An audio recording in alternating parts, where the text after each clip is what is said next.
Canım iste canım bile sana kurban yar. Yıldızlar yerinde güzel bırak dursun yar. Saçlarımı ellerinde okşa yeter yar.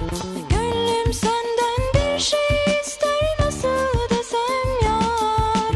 Allah beni bulla beni al koynuna yar.